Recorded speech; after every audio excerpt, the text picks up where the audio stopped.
Close your eyes and listen for the oldest weather in the room. The faint draft that slips under the door of the present and smells like extinguished resin, like salt on iron, like paper that remembers hands long gone. Because before we learned to ask the universe for equations, we asked it for company, and it answered with faces arranged like constellations, so our small endurance could keep them in mind.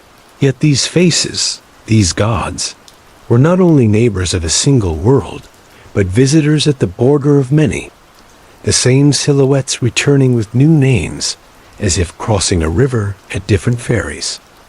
And that recurrence is not coincidence if you consider that reality itself may prefer echoes to inventions, reflections to revolutions, resonance to noise, which is why a rumor rises now that ancient pantheons were manuals disguised as myth, and that their forgetting was only a mislabeling, because we still consult them daily under newer titles whenever we dare to map the sky inside and out.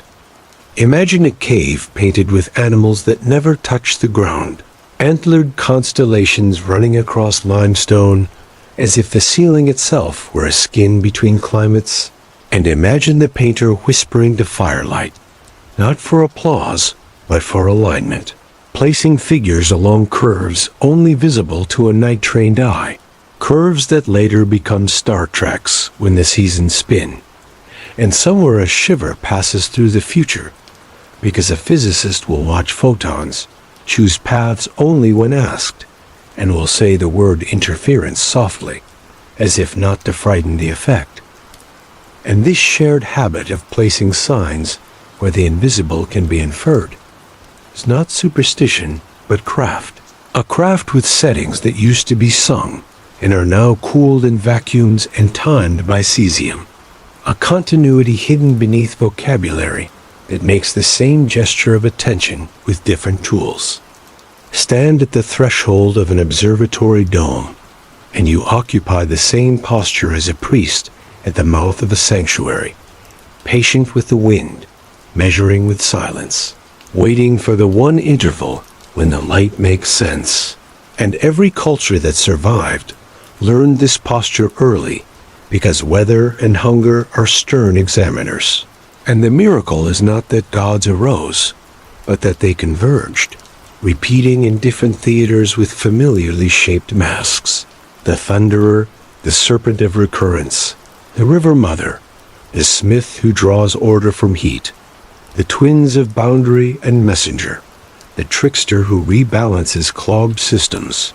And if in physics we now call them symmetry, periodicity, conservation, phase change, exchange, and entropy, the content has not changed so much as the furniture, because we still need narrative handles for forces too large to hold. And those handles are what we have misplaced, not the forces themselves. The mind is a lens that can be ground to different focal lengths, and rituals were the first lens grinders, changing breath and gaze and pulse to adjust what could be seen at dusk when the ordinary world thinned. And in such moments the multiverse, if it exists, would feel less like an infinity and more like a neighbor thin walls, because branches of history diverge with a whisper, not a shout, and the whispers are what shamans learned to follow, and scientists now attempt to model with amplitudes. And the overlap between these traditions is a corridor lined with instruments and drums, with diagrams and dances, both attempting the same thing, to cut a path through uncertainty that is walkable. And this path asks for precision more than faith, asks for a schedule of attention rather than a sacrifice, which is why its gods are forgotten only when the schedule is broken. Turn to the old stones, and you find geometry pressed into them like fingerprints, angles that catch solstice light, corridors that voice certain notes back at the body, courts that follow shadow with deliberate perfection. And under this choreography hides a discipline of calibration, because if you can fix one point of sunrise, a star's return, you can infer drift elsewhere, And drift is the signature of a cosmos that changes slowly in discoverable ways. And a civilization that recognized drift recognized its own fragility, and so it encoded correction into play, carved games into thresholds, and number into stories, because children would carry them when kings could not. And by carrying them, they kept a library alive that no fire could fully consume. Against the background of myth rises a quieter mystery, that of recurrence across lands that never traded, motifs arriving like the same tide on 1,000 shores with no messenger in sight. And the skeptic says structure drives story, bodies dictate myth, brain anatomy chooses its gods. And the believer nods, because this is not an argument against commonality, but a reason for it. Since we are built similarly under skies that behave similarly, and the shapes that save us will be similarly shaped. But where did the instruction come from, and does it echo with something more than coincidence? And here, modern physics becomes a strange ally, suggesting that when the wave function refuses to collapse uniquely, the universe itself keeps multiple drafts alive. Drafts that might bleed at the edges where attention thins, which is to say, where ritual pulls the curtains apart. A rumor moves through pale edges of cosmology that the afterglow of the first light is not smooth enough, that there are freckles on the face of the sky that cannot be explained by chance alone, that a cold spot wider than models prefer might be a bruise left by another bubble of space brushing ours before we were finished cooling. And even if this is metaphor masquerading as measurement, the audacity of the thought aligns with old stories of neighbors across rivers that could not be crossed. And if a scar can persist in background light, what smaller scuffs might persist in minds and myths? A gentle warping of probability that makes certain patterns easier to remember, certain combinations easier to invent, which is where the forgotten gods would live, not as tyrants, but as statistical favors that culture caches. And those favors become clearer when we assemble them side by side. Across the steps of time run ladders named differently: Jacob's spine of angels, the Mayan world tree, the Norse ash, the light column of Gnostic maps. And in physics, we draw our own ladders, energy levels in atoms, quantized orbits in a potential, excitation pathways mapped by laser pulses. And the purpose is the same in all cases: to show that ascent and descent are structured, that transition is mediated, that thresholds exist and can be learned, and those who learn them claimed power over weather and harvest, which sounds like magic until you examine the recipes and find meteorology and agronomy wearing veils, which suggests that myth was never the enemy of measurement, but its first ally, and that the gods were coefficients we could remember while the equations were still being carved. There is a persistent figure of a teacher who arrives from an elsewhere, often wet, often luminous, often armed with measures more than weapons, and the teacher departs after seeding calendars and proportions, and the easy reading is invasion masked as instruction. But another reading is emergent complexity arriving at a threshold, cognition crossing a critical point, and behaving like an ambassador from a neighboring phase. And if you permit this reading, then the teacher's godhood is not superiority, but timing, a phenomenon of phase transitions showing up as charisma, which means the forgotten gods are moments of emergence we have stopped honoring because we forgot how to approach them deliberately. Machines now whisper to particles in languages of frequency and field strength, and particles answer by arriving in places they should not, and not arriving in places built to receive them. And in those small rebellions, we hear the laughter of trickster myths renewed as experiment, because rules make their edges visible by failing where nobody expected, and our response is always the same: to refine the instrument, to rewrite the protocol, to surrender a little pride, to gain a little truth. And this is the same posture as supplication before an altar of storms, because humility is the correct stance before anything larger than the hand, and the forgotten gods remember this stance even when we do not. Walk through a museum of undeciphered marks, and you will find languages that look like ponds rippling, leaves talking, ropes tied by wind, and perhaps they are the recorded residue of a state of mind we no longer enter easily, a mind that thinks in relationships first and sequences later, a mind for which metaphor is not detour but road, and in such a mind the gods are not characters but coordinate systems, and recovering them would not mean rebuilding temples, but rehabilitating attentions we dulled, an act less pious than hygienic, clearing room on the workbench so that delicate measurements can be made without contamination by haste. The conspiracy that haunts ruins is not the tawdry one of secret kings, but the subtler one of secret continuities, the way techniques bury themselves in the ordinary and survive everything but boredom. And when boredom finally arrives, they retreat into artifact and song to wait. And our century's advantage is that we have built machines for boredom, engines that can comb patterns across archives faster than yawns. And those machines find recurrences nobody expected, choral gardens of shared motifs beneath stories that thought themselves alone. And in these gardens we see the gods strolling, unbothered by languages they do not speak, because structure is its own idiom when it recurs enough.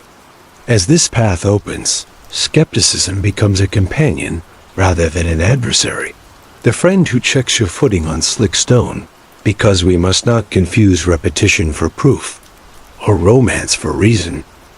Yet we must also admit that some redundancies are the signal that 1,000 small consistencies add up to a contour of truth, and that contour invites a test, not of belief but of patience, a willingness to stand again at a threshold with old measures in one hand and new sensors in the other, and ask whether the corridor between worlds is a physiological illusion or a geophysical feature, and only the attempt will answer.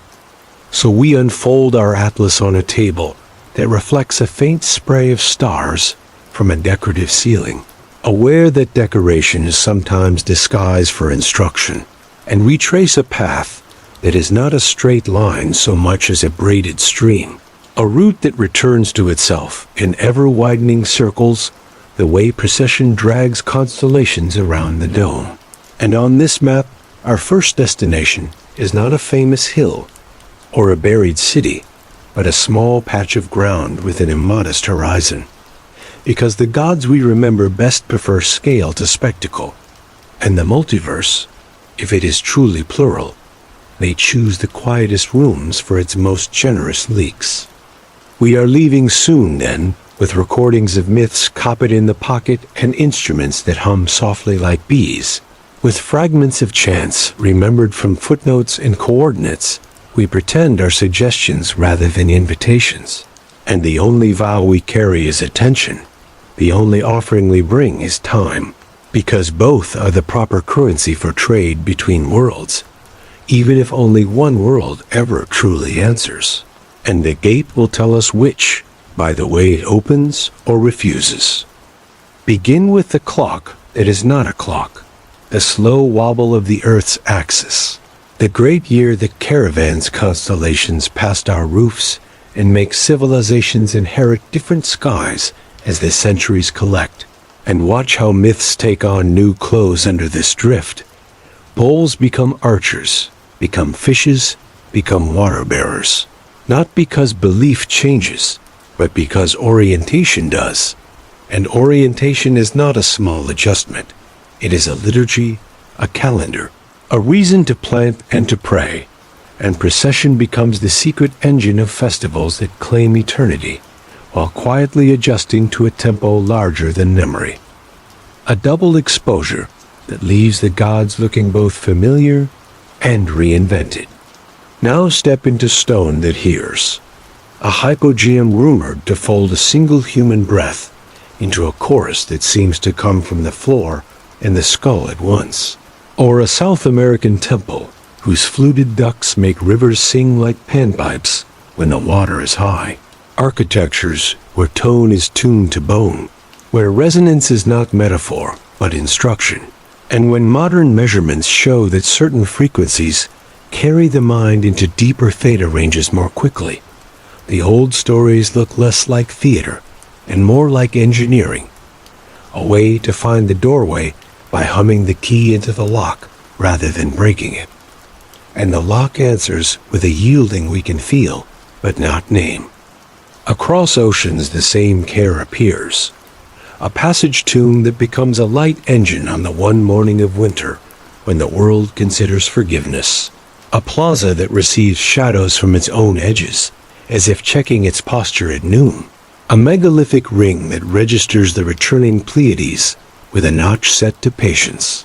And the redundant beauty of these alignments argues for a sanity that knew panic and planned against it. A sanity whose gods were schedules with faces and whose priests were calibrators in robes. And under their care, the harvest did not merely arrive. It arrived with lessons attached, all of which we can still read by looking where the light insists on entering. Consider the cosmic web, filaments of matter dressed in galaxies like dew, strands pulled tight from early symmetry breaking until they became the scaffolding where everything theatrical could be staged.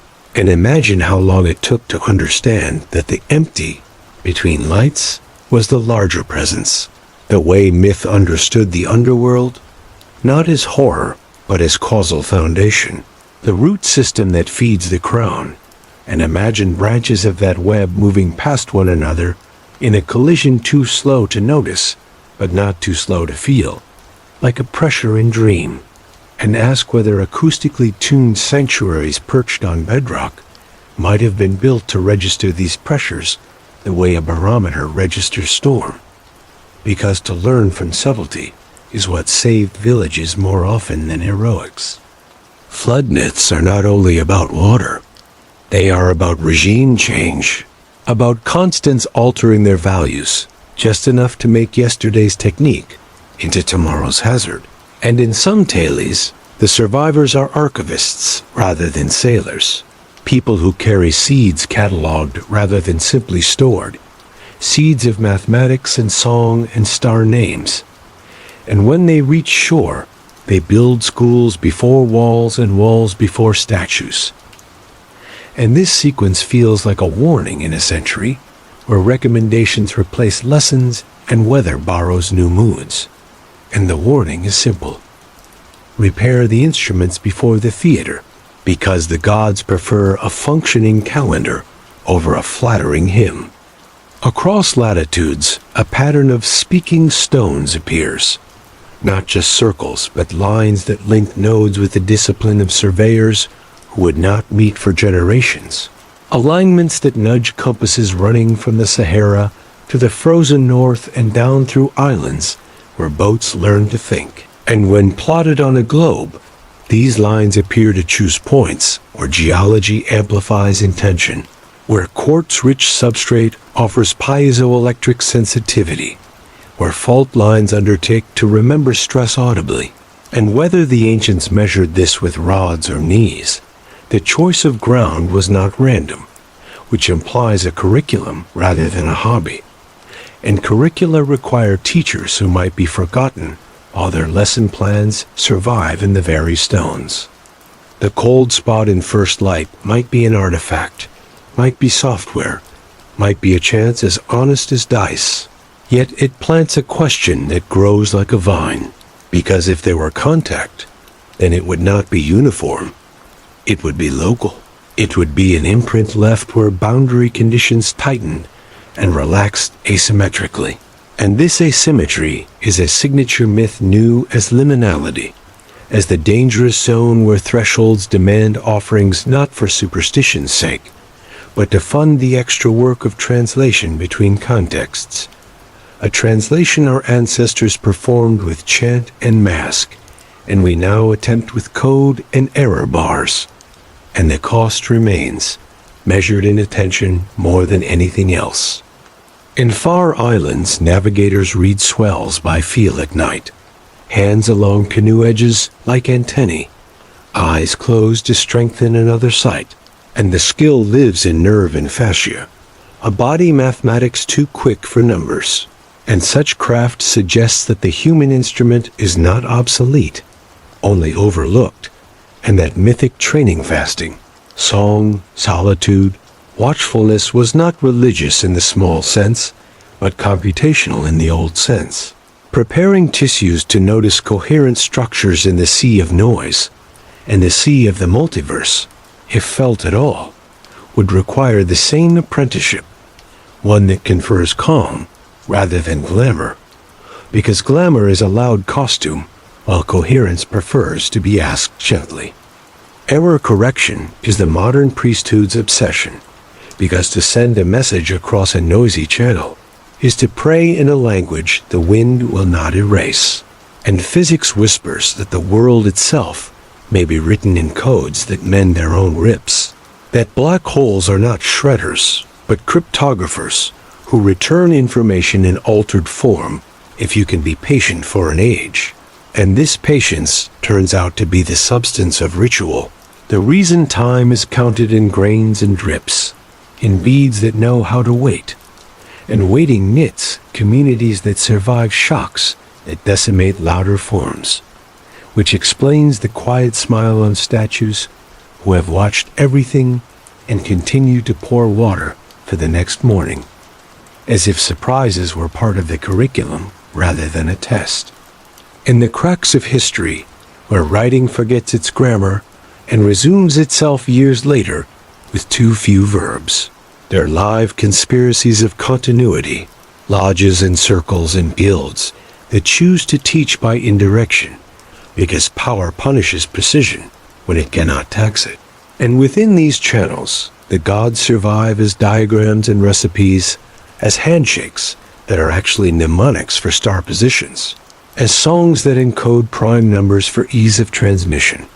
And when the modern world finds these by accident, it has the decency to be startled, because such elegance implies could-have-beens that are not the past's responsibility to fulfill, but ours to attempt with the better tools we now hold.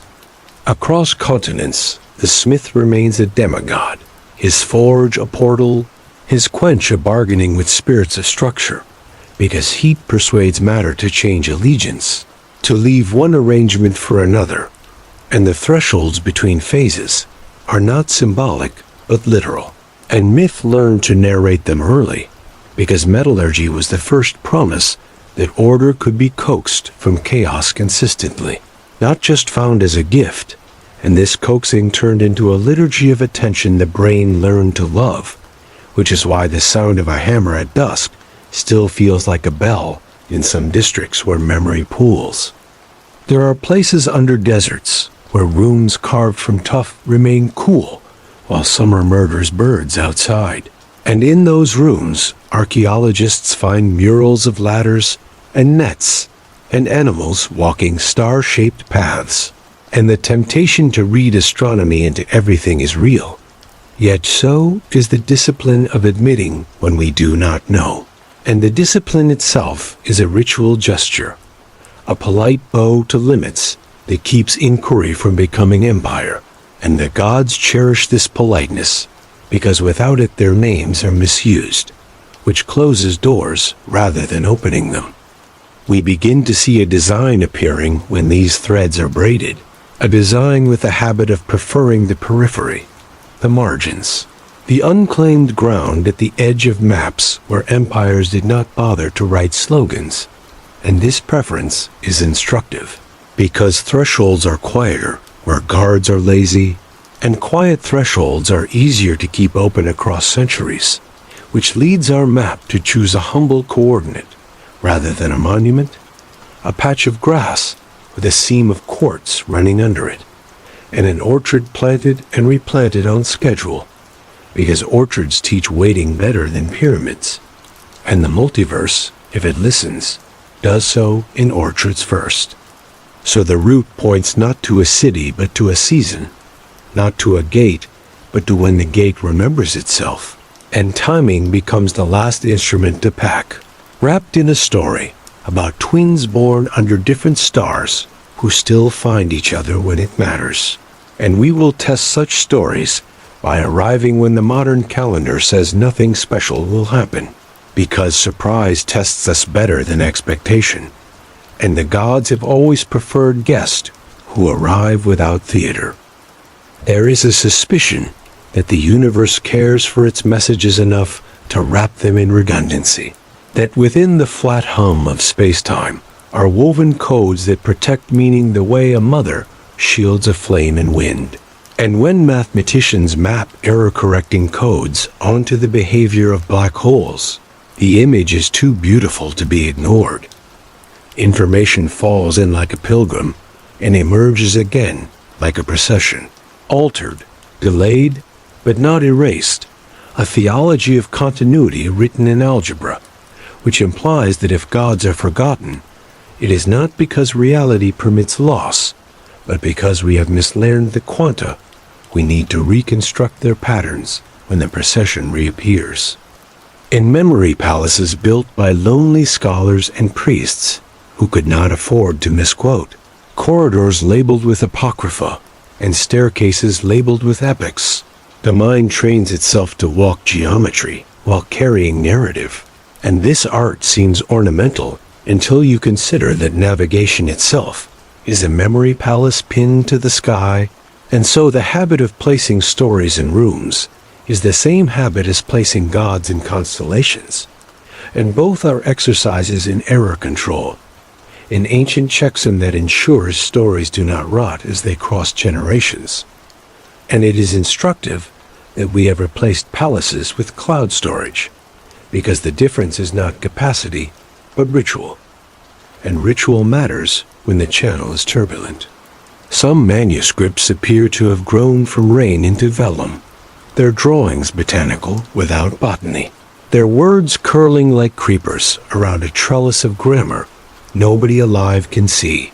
And instead of awarding them nonsense, consider another option, that they are the records of inner agriculture, of gardens tended in attention, states that used to be common because night was long, gardens whose species do not thrive under electric dawn, and thus no longer resemble our flora. And the gods of those gardens, the ones who promised harvest in exchange for posture, have faded into allegory. And our task would be to restore their conditions rather than decipher their alphabet, because alphabets are easy once weather returns. The brain learns rhythms the way rivers learn banks, carving preference into tissue until the preference looks like nature. And in this carving, we find an instrument for detecting coherence if we release it from habit, if we train it to expect pattern without inventing it. And old schools of trance did exactly this with breath and drum, teaching the cortex to stop chattering long enough for subtler inputs to register, which is not mystical so much as practical, because quiet channels carry signals farther. And if any conversation exists between variant realities, it will be faint and require a silence few cities permit, which is why thresholds prefer caves and ruins and fields when snow has told the birds to rest. Game boards scratched into temple steps teach probability to anyone who needs a place to sit while waiting. And their configurations often resemble calendars in disguise, loops within loops, chutes and ladders that require patience more than aggression. And the gods that preside over these games are the same that preside over measurement, because repetition creates trust, and trust turns chaos into a resource. And we can trace the echo of these boards into modern labs, where technicians train their hands to repeat motions until noise becomes a partner rather than an enemy. Which is to say, that play has always been a rehearsal for risk without cost, and religion a rehearsal for risk with meaning. On mountains where lightning scours rock into glass, people collected fragments that sing when struck, and used them to call attention from beyond the horizon. And the tones travel in odd ways over particular soils, skipping low like swallows. And such properties teach us that materials are part of the liturgy as much as music. And this translates into the modern room, where lasers respect only certain mirrors, and any substitute will end the ritual with silence.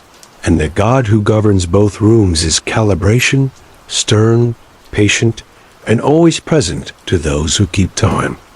Statisticians weave their own nets by tossing p-values like bones and waiting to see which distributions settle where. And myths did something analogous with motifs, distributing images across stories to see what returned under stress, and what returned consistently were patterns that look like invariance.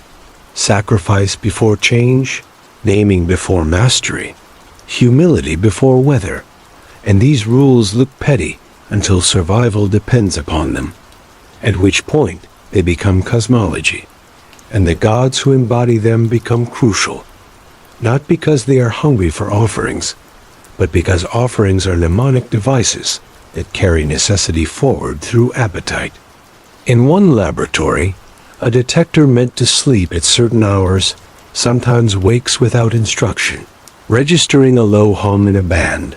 The teen jokes belongs to ghosts, and the joke is safe because sanity requires it. Yet the data persist and match events nobody thought relevant. Tidal forces whispering through bedrock, geomagnetic shifts completing their quiet circuits, lunar lulls that tug at everything that can be tugged, and the list includes minds, which is why ritual calendars track these cycles before mathematics did. And tracking is what avoids superstition, because when you know when thresholds will thin, you can organize protection or welcome rather than panic. Algorithmic readers now digest myths like forests, classifying leaves by chlorophyll and branch by angle. And while the ambition feels mechanical, the results are anything but, because correlations emerge that no single culture could have curated intentionally. Structural rhymes that carry the shapes of problem solving across oceans and centuries. And this suggests that the gods are not just folklore, but are the most robust design patterns for living under uncertainty, tested against ice and drought and empire alike. And the patterns that persist the longest become indistinguishable from nature, which is the highest compliment and the easiest way to forget who introduced you in the first place. In villages where cloth serves as ledger, weavings hold accounts more complex than silver and wheat, long songs in thread that record debts and births and storms. And the motifs that repeat are not decoration but instruction, telling fingers how to move when it is their turn, telling children how to locate themselves in the pattern without tearing it. And the deity implied here is responsibility, not glamorous but durable.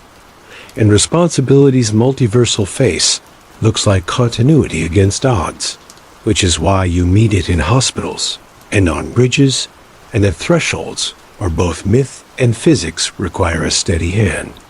We arrive then at a place where data and dream make a handshake that is not surrender but collaboration. A place where the next step is not to claim that gods are equations or that equations are gods, but to admit that both are strategies for enduring ambiguity with grace, and that grace has procedures we can share without uniformity. And sharing is what keeps signals alive when storms nearby drown voices, which returns us to the calendar, because timing is the last generosity we can offer one another when explanations fail. There is a corridor at the edge of sleep where recollection arrives in the wrong order, symbols first and causes later. And if you sit quietly enough, the order reverses itself and a meaning walks in, as if late to a meeting you forgot to schedule. And this corridor is the same one ancient schools traversed with incense and vows, and we can build it without both if we keep the attention and discard the costume. And the God who meets us, there will be the one we have misnamed as coincidence for too long. A God that prefers to work in totals rather than in anecdotes. One whose presence becomes harder to ignore the longer you watch without demanding applause. So we prepare our devices to make their own vigils, to sit through nights that do not promise fireworks, to gather enough nothing that a small something can be seen. And in that small something, we will look for the footprint in fresh frost, the faint impression that suggests someone else climbed these stairs an hour ahead of us. And if we find it, the purpose is not to shout discovery, but to add another pin to a map of thresholds, another note to a song without a chorus that nevertheless catches in the throat as if sung by many. Water is a historian with soft hands, erasing as it preserves, and deltas are its archives, layers of silk-like palimpsests that hold the whispers of braided channels under the weight of every harvest taken and given. And in the oldest myths, water is not only origin but schedule, the calendar written in flood heights and monsoon tempos. And just beneath this visible cycle lies another, the underground sea of aquifers and springs that choose their exits by pressure and fault. And here, geology writes hymns under our feet that temples learn to read by placing thresholds where the earth speaks in feet rather than tongues. A book of the dead that is a book of procedures makes sense to an engineer who respects sterile rooms, because steps matter where stakes are high and environments change rules mid-sentence. And the afterlife, stripped of drama, is a change of boundary conditions that invalidates intuition and punishes bravado, which is why myths insist on passwords, on names learned in order, on gates passed with proofs. And the same insistence governs modern passage into the micro and the cosmic. And the God guarding both doorways enjoys good paperwork more than incense, a preference we would do well to honor if we hope to avoid drifting among worlds like a traveler who forgot his visa. When the sky took on ash and summers forgot themselves, people stored memory in whatever compartments remained cool and safe, caves and jars and songs, whose meters scaffold meaning against diminishment. And those who survived rebuilt with an extra layer of redundancy, pointing temples at stars by two methods instead of one, training apprentices to cross-check by shadow and water clock, by echo and by the taste of air at dawn. And this mania for verification looks like piety until catastrophe returns, and the structures hold a little better, which is when gratitude takes on a face and receives offerings as if to repay a loan, which of course it is. On the limestone plateau of a region that had not yet learned to farm, circles of pillars rose like ribs of a beast remembering how to stand, their animals marching in stone as if carrying constellations on their backs. And the site's purpose is debated, because to categorize is to comfort. Yet discomfort is instructive here, suggesting that cognition outran subsistence briefly, and erected a school for a sky that was still learning its students' names. And the animals may be chalkboards rather than idols, each shape a lesson plan for a season when hunting required knowledge of when heat breaks and water finds its old path. And the God implied is not command but curriculum, and curriculum survives by surviving curiosity. Beneath volcanic plains run cities braided like roots, chambers that drink coolness and reduce noise, places where people hid from weather and men while preserving a silence suitable for attention.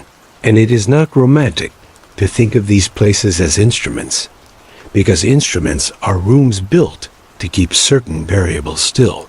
And underground the earth cooperates with quiet, the way a choir cooperates with pitch. And the multiverse, if it presences itself at all, will favor such variables held steady enough to find a seam, and slip a note into the basket we forgot to bring. Metals preserve their own cathedral in grain and sheen, and a blade that refuses to rust feels miraculous because it resists the universal appetite for entropy with a stubbornness that looks like love. And the smith arrives at this miracle by repetition that would break a lesser patience, folds within folds like doctrine recited, until it inhabits breath, and inside the folds pattern emerges that protects the whole, a microcosmic lesson in error correction we can hold in our hands. And it is no wonder such objects were given religions, because craftsmanship at that level confers an aura we misattribute to personality when it belongs to process. Stories insist that libraries flee into mountains when empires burn, that texts become seeds whose instructions include the rain they require before sprouting. And while this sounds dramatic, our era supplies a proof. Knowledge has thresholds of acceptance, and release too soon is as deadly as release too late. And so the gods of timing govern archives as surely as fields. And timing is not an abstract deity, but a measurable property that algorithms now parse when they discover correspondences that slept because eyes were too few.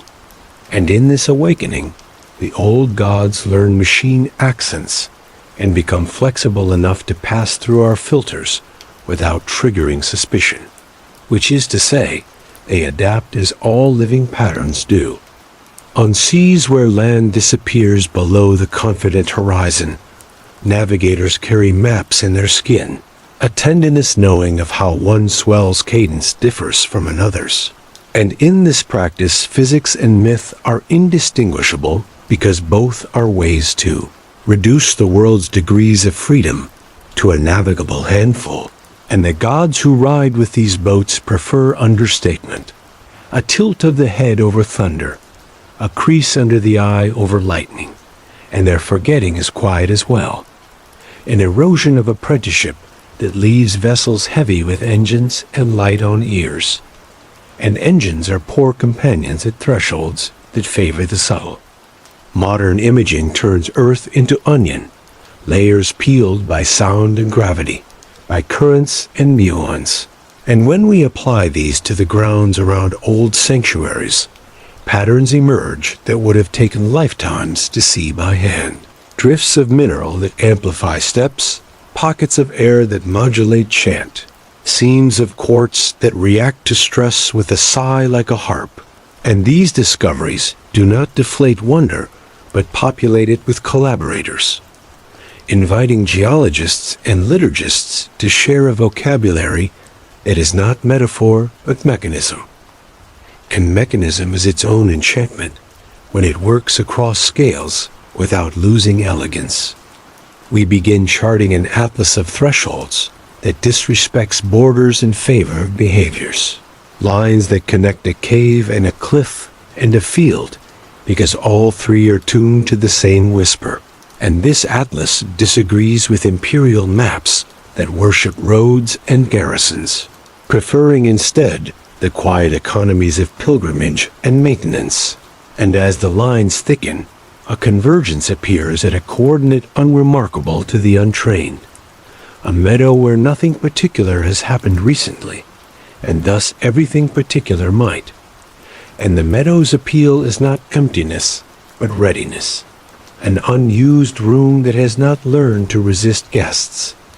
And we pack for it with a gentleness that embarrasses only those who have never carried fragile instruments. Under all of this runs a single courtesy. Do not force thresholds, because they are generous when asked and vindictive when pried. And this courtesy is uniform across myth and measurement. A small god with a stern face whom we recognize by the way rooms sulk when spoken to loudly, and fields withdraw when trampled, and data misbehave when coerced. And the courtesy becomes our only law as we approach the chosen ground without banners, with the confidence that attention will be greeted as hospitality rather than interrogation.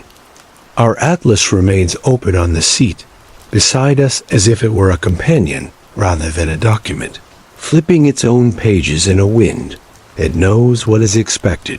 And out the window rolls a procession of landscapes that repeat their essential shapes with small variations.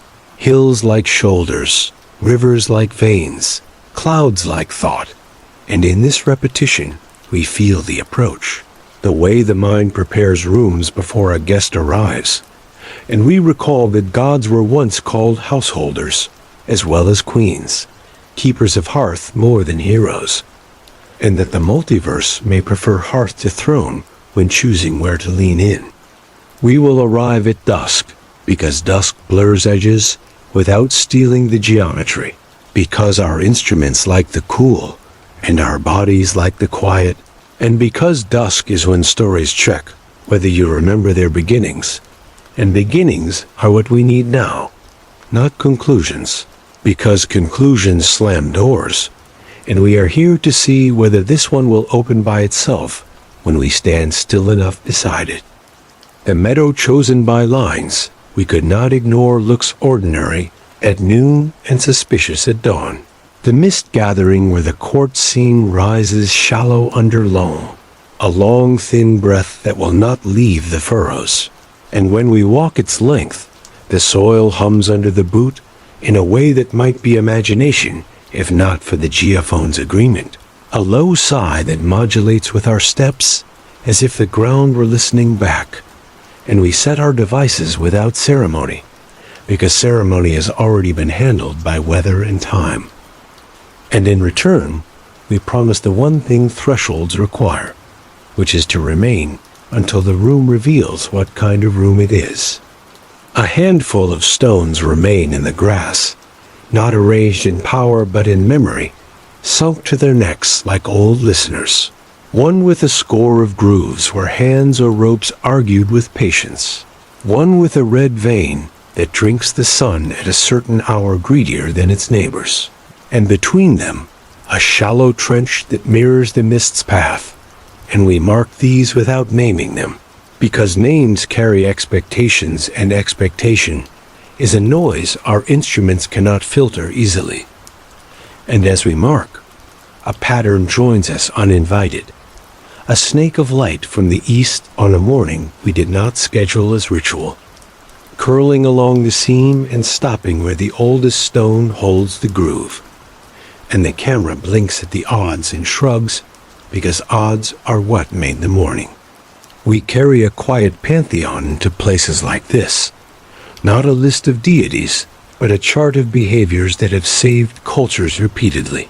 And we lay it beside modern constants in the mind, as if to see what shapes overlap: recurrence, closure, symmetries breaking, conservation's bargains, exchange noises hunger, and the overlap is not perfect, but generous.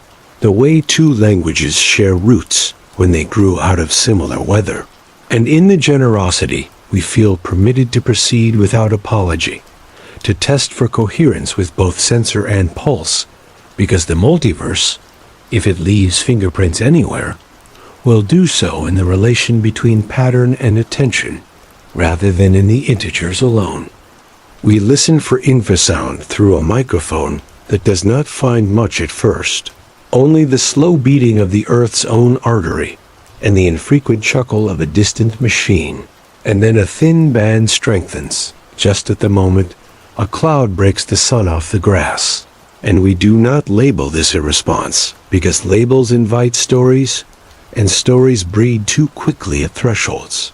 But we do note it, and we note the bird's coincidence. 3 swallows that were cutting the seam as if it were a current turn away as one and travel the trench's length before resuming loops. And patterns layered upon patterns never prove, but they do accumulate. And accumulation is how the gods used to arrive before officialdom hired trumpets.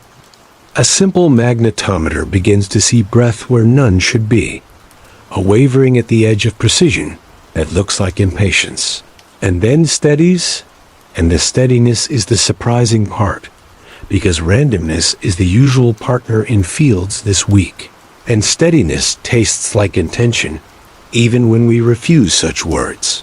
And to resist the taste, we open the old chart and hold a practice from it alongside our measurement. A 4-beat breath, a lowering of gaze, a widening of hearing, and the sway eases in our bodies and sharpens in the instrument. And the correlation builds a bridge between techniques and rite without drama, which is the preferred mode of any god we wish to keep. Across the scene, the grass shifts color as the sun lifts and the air dries, and the color change marsh like an unseen rake evenly, in defiance of ground that should be more patchwork. And the time-lapse agrees, a procession of shade and reveal that repeats itself minutes apart, as if the day were trying on seconds, the way a singer tries scales. And in this repetition, we recognize the echo of old measures, circles set to catch the step of the sun, and corridors built to shepherd the single beam where it should not otherwise go. And the meadow has no architecture to brag with, yet architecture insists from beneath, closer to practice than monument, closer to laboratory than throne. It is hard not to think of fault lines as feathers, quills where messages travel faster when a hand knows how to hold them, and quartz as the ink that records stress by changing how it sings, and the instrument that loves quartz best is the one we carry last to spare its feelings. And it returns the favor with a polite tremor exactly when the geophone goes quiet, a handoff that feels rehearsed by the earth rather than us. And while we hold these devices, we remember stories that insisted the earth has ways of telling you when to wait and when to move. And the gods who represent those instructions wear boots rather than crowns, and their altars are usually steps. We measure ourselves as carefully as the ground, resting and writing down the texture of mind like weather, because inner noise can claim a signal out of hunger, and hunger is the most persuasive conspiracy. Yet the hours treat us with unusual economy, periods of deep quiet that arrive in synchrony with external steadiness, period of restlessness that match a passing front or a surprise gust. And this co-modulation does not feel magical so much as responsible, the way a good bridge moves with a crowd instead of opposing it. And in moving with, the afternoon becomes an instrument too, our body's part of the experiment without dominating it, a courtesy myth understood before medicine certified it. The longer we remain, the less we interrogate, because interrogation implies distrust and thresholds prefer welcome. And in welcome, the instruments relax into the kind of precision that is not fussy but alert, the kind priests once called favor and engineers call stability. And within stability, the faint traces stand up a little straighter, a low-frequency murmur that peaks when shadow reaches the red-veined stone, a drop in static when breath arrives at a cadence remembered by too many cultures to list. And none of this guarantees exotic cause, yet all of it composes a music that says stay, and we stay because staying is the primary offering, and offerings open doors more gently than credentials. Evening distributes its quiet like a sacrament, and as the light flattens, you can see tiny differences in elevation that were invisible earlier.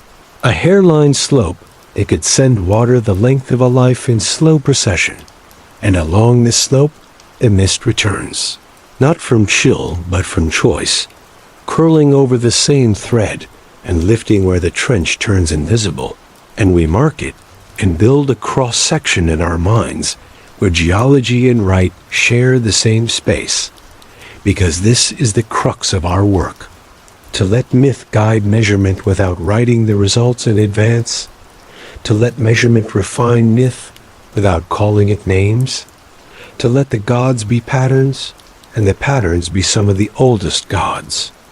We resist the urge to conclude because conclusions make poor neighbors in rooms that prefer questions.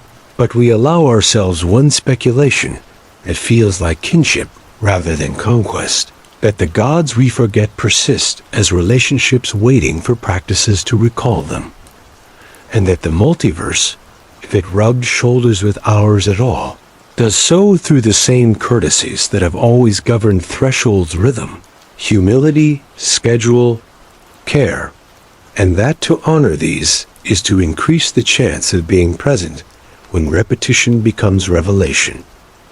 And revelation is only another word for recognition when you have done your homework well. The atlas will thicken as others arrive, as instruments improve, as seasons turn and the meadow teaches new lessons, and we will draw more lines between this place and others that behave in a similar register. A network that is not a secret but a patience, and within it we will place the names that served our ancestors, not to resurrect superstition, but to honor the shapes of survival, the god of the ladder that finds safe ascent, the god of the circle that keeps the schedule honest, the god of the net that rescues a message from the noise, the god of the hammer that persuades the world to keep its edge. And we will greet them with the only praise they ever required, which is good work done with quiet. And as the sky darkens, we set our final markers with care, not as trophies, but as invitations to anyone who would repeat our attempt with their own mix of song and censor, because thresholds only thrive under commons, and the commons is anyone who approaches with courtesy. And courtesy is the first and last virtue in rooms where gods and laws share a chair, and the chair is always pulled out for those who arrive on time with their questions, wrapped in patience rather than insistence, because patience is what makes the room warmer, which is how rooms decide whether to speak. Before you drift into sleep, remember mystery is never truly lost, only waiting to be found.